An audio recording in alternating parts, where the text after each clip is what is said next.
Now, there was a moment earlier today while President Trump was speaking on the South Lawn with the king right behind him that caught a lot of people's attention. The president appeared to praise what he called the Anglo-Saxon courage shared by British and early Americans. Take a listen.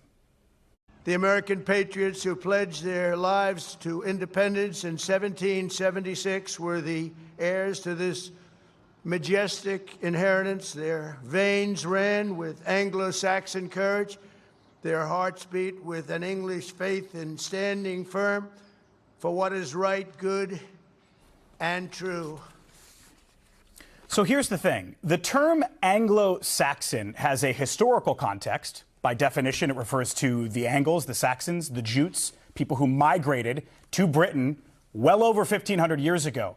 But today in 2026, depending on how it's used, it can have a totally different meaning. Certain people, certain groups use it, Anglo-Saxon, as a way to identify the type of America they want to live in, an America much less diverse than it is today.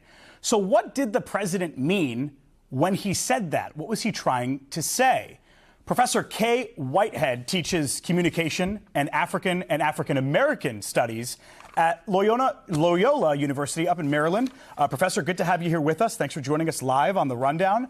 Thank you so much. I appreciate being here. Of course. What's your read on what the president said today, what we just listened to? Was he just talking about British and American independence, or was there something deeper there? Well, it's good that you bring this point up because I think that people aren't really aware of what America was at that time. If you go back to 1776, there were about two and a half million colonists there, and 500,000 of them were free and enslaved people who were also part of this experiment in trying to think about democracy.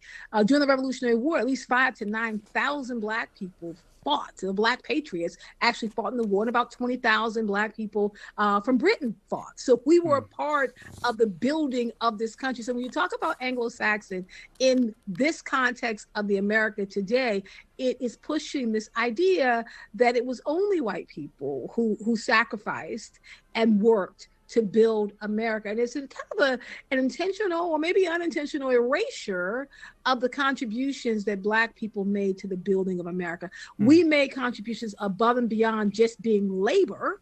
We were a part of fighting for independence and really airing our thoughts about what it means to become our own nation. Yes. This is something you study, I'm sure, quite a bit. We're marking the United States' 250th birthday this year. And when you look back, yes, there are some incredible achievements to celebrate, but there is also a very ugly side to that history, from slavery to segregation. Where do you think we stand when it comes to racial differences in America as we mark this huge birthday?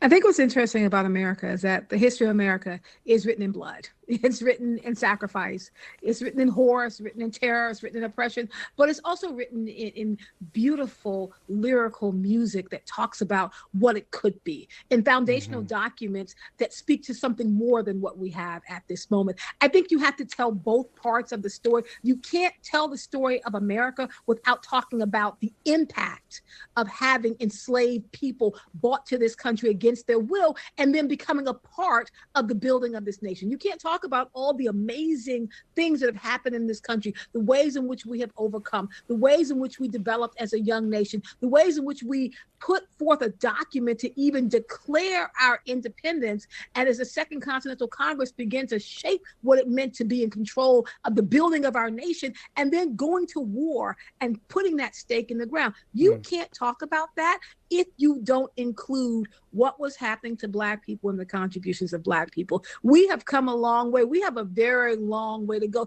250 years, we are a very young nation in terms of being our own nation, but we've been in this country since 1619, trying to figure it out before that. America is the young child on the block. We make a lot of mistakes, but there are times when we get it right. My hope is that we lean into those times and we recognize that the American story is one that is built on diversity, built on including all voices, built on making mistakes, recognizing those mistakes, and pushing forward to do something different, because that's what it means to be a new nation. You still have opportunities to make mistakes and get them right. Like you said, I mean, we've come a long way, but we still have a long way to go. I want to get your thoughts on this. There was a post from the White House social media team today. Here it is, where you see President Trump standing next to King Charles, and if you squint your eyes, you can see the caption at the top says, "Two kings." President Trump has repeatedly said he is not a king in response to those no kings protests we've seen across the country. But I'm just wondering your thoughts. You know, even if it's not meant to be serious, if it's meant to be trolling, why do we continue to see comments like these from the White House? I saw that comment and I did laugh, because you can say two kings, but we live in a country that does not have a king. And here on the eve of the 250th anniversary of the release of the Declaration of Independence, it is more important now than ever to go back to that original document, because what were the colonists doing? They were declaring their independence from a king and then laying down why they said we have to become our own nation. So I saw this tongue in cheek with the idea that people need to make sure they are clear on the history. There is one king, and that is not the king of our country. We have a president that has been elected and a president that will continue to be in power until the next election. And then things will change, because according to our Constitution, the president gets a certain number of terms before you elect someone else. That's what makes it so great here, is that if you don't like who is president, no problem. Wait 4 years, there'll be another election. Right. And then we can run and we can vote for someone else. Democracy means voting. Kingship means we don't. They're two different things. Professor Kaye Whitehead from Loyola University, Maryland. I'd like to attend one of your classes sometimes. Thanks so much for your insight. Thank you.